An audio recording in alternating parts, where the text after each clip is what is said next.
ನಮಸ್ಕಾರ ವೀಕ್ಷಕರೇ, ರಾಜ್ಯದ ಕೆಲವೆಡೆ ಮುಂದಿನ 2 ದಿನಗಳ ಕಾಲ ಭಾರೀ ಮಳೆಯಾಗುವ ಸಾಧ್ಯತೆ ಇದೆ ಎಂದು ಹವಾಮಾನ ಇಲಾಖೆ ಮುನ್ಸೂಚನೆ ನೀಡಿದೆ. ಕರಾವಳಿ, ಮಲೆನಾಡು ಹಾಗೂ ದಕ್ಷಿಣ ಒಳನಾಡಿನ ಹಲವು ಭಾಗಗಳಲ್ಲಿ ಸಾಧಾರಣ ಮಳೆಯಾಗಲಿದ್ದು, ಅಲ್ಲಲ್ಲಿ ಭಾರೀ ಮಳೆಯಾಗುವ ಸಾಧ್ಯತೆ ಇದೆ ಎಂದು ತಿಳಿಸಿದೆ. 2 ದಿನ ಭಾರೀ ಮಳೆ ಮುನ್ಸೂಚನೆ. ರಾಜ್ಯದ ಕರಾವಳಿ ಜಿಲ್ಲೆಗಳಾದ ದಕ್ಷಿಣ ಕನ್ನಡ, ಉಡುಪಿ ಮತ್ತು ಉತ್ತರ ಕನ್ನಡ, ಮಲೆನಾಡಿನ ಚಿಕ್ಕಮಗಳೂರು ಹಾಗೂ ಶಿವಮೊಗ್ಗದ ಹಲವೆಡೆ ಸಾಧಾರಣ ಮಳೆಯಾಗಲಿದೆ.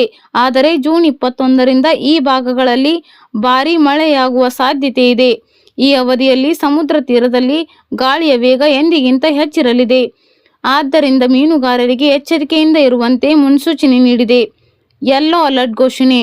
ದಕ್ಷಿಣ ಒಳನಾಡಿನ ಜಿಲ್ಲೆಗಳಲ್ಲಿ ಬಿರುಗಾಳಿ ಸಹಿತ ಭಾರೀ ಮಳೆ ಸುರಿಯುವ ನಿರೀಕ್ಷೆ ಇದೆ. ಅದರಲ್ಲೂ ಚಾಮರಾಜನಗರ, ಕೊಡಗು, ಮಂಡ್ಯ, ಮೈಸೂರು ಮತ್ತು ತುಮಕೂರು ಜಿಲ್ಲೆಗಳಲ್ಲಿಂದು ಜೋರು ಮಳೆಯಾಗುವ ಮುನ್ಸೂಚನೆ ಇದ್ದು, ಮುಂಜಾಗ್ರತಾ ಕ್ರಮವಾಗಿ ಹವಾಮಾನ ಇಲಾಖೆ ಯೆಲ್ಲೋ ಅಲರ್ಟ್ ಘೋಷಣೆ ಮಾಡಿದೆ.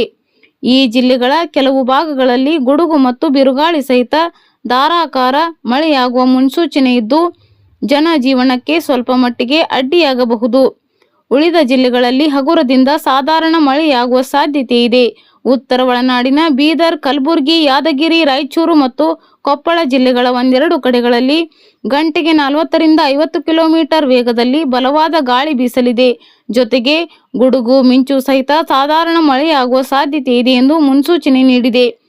ಒಣ ಹವೆ ಕಂಟಿನ್ಯೂ.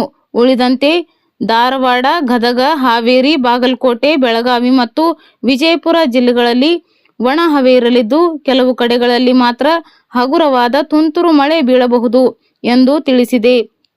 ಇನ್ನು ರಾಜ್ಯ ರಾಜಧಾನಿ ಬೆಂಗಳೂರಿನಲ್ಲಿಂದು ಜೂನ್ 20 ಮೋಡ ಕವಿದ ವಾತಾವರಣದಿಂದ ಇರಲಿದ್ದು, ನಗರದ ಕೆಲವು ಭಾಗಗಳಲ್ಲಿ ಮಧ್ಯಾಹ್ನ ಅಥವಾ ಸಂಜೆ ವೇಳೆಗೆ ಹಗುರ ಮಳೆಯಾಗುವ ಸಾಧ್ಯತೆ ಇದೆ ಎಂದು ತಿಳಿಸಿದೆ.